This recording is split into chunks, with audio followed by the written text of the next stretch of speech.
Depuis le début de la pandémie, il y a bientôt 1 an, il y a beaucoup de choses qui se sont passées, mais ce qu'on apprend et ce qu'on sait beaucoup, c'est que les listes d'attente en chirurgie ont augmenté.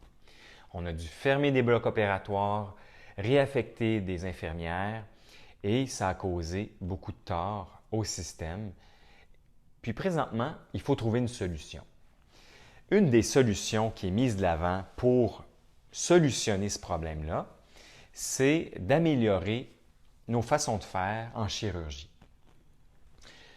Une des solutions, c'est de trouver ou d'améliorer nos protocoles pour que la récupération se fasse plus rapidement. Donc, en anglais, on parle de Enhanced Recovery After Surgery. En français, on dit plutôt protocole de récupération rapide. C'est plein de petites actions qu'on pose chez un patient pour améliorer le patient lui-même, améliorer sa douleur, mais aussi prévoir déjà son congé quand il arrive à l'hôpital. Tous ces petits détails-là vont nous permettre de réduire la durée de séjour. Alors, c'est l'objectif principal. Puisque présentement, un des goulots d'étranglement, c'est le nombre de lits d'hospitalisation qui est quand même limité par, entre autres, des patients qui ont la COVID, mais aussi par le manque de personnel qu'on subit présentement. Alors, comment on réduit la durée de séjour? Bien, c'est par plusieurs petites actions.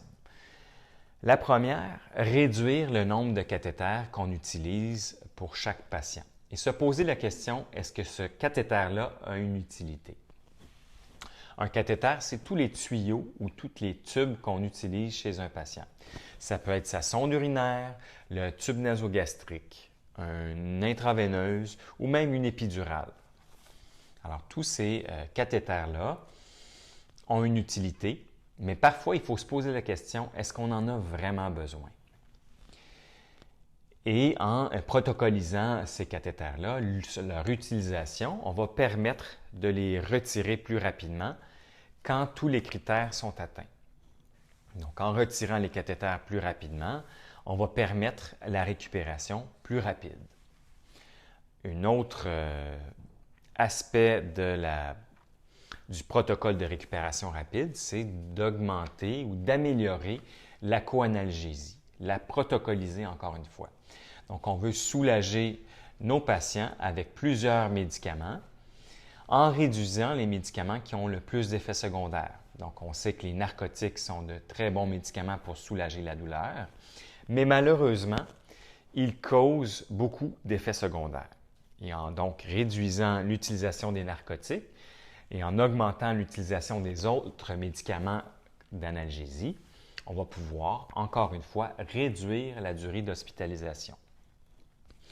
Finalement, un autre des aspects du protocole de récupération rapide, c'est de prévoir le congé du patient dès qu'il arrive à l'hôpital.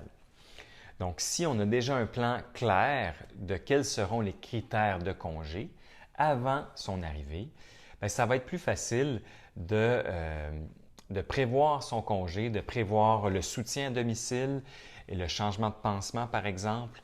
Donc, si tout ça est planifié d'avance, bien, ça va réduire les délais associés au congé. Un autre des aspects, c'est de aussi préparer le patient à ce qu'il ait un séjour hospitalier limité dans le temps. Donc, si on arrive à l'hôpital en se disant que bon, bien, dans 2 jours, les chances que j'ai quitté sont très fortes, on prépare dans la tête du patient le congé. Donc, on sème ce qu'il faut, tous les ingrédients pour réduire au minimum la durée d'hospitalisation, ce qui va nous permettre évidemment d'hospitaliser plus de patients dans la même durée, optimiser les soins qu'on donne aux patients. La pandémie nous permet de réfléchir à tout ce qu'on fait et peut-être aussi un peu d'améliorer ce qu'on faisait auparavant et ce qu'on savait qu'il fallait faire, mais qu'on remettait à plus tard. Donc aujourd'hui, il faut traiter nos patients chirurgicaux différemment et on peut le faire avec un protocole de récupération rapide qui va nous aider à résorber le rattrapage qui a été causée par la pandémie.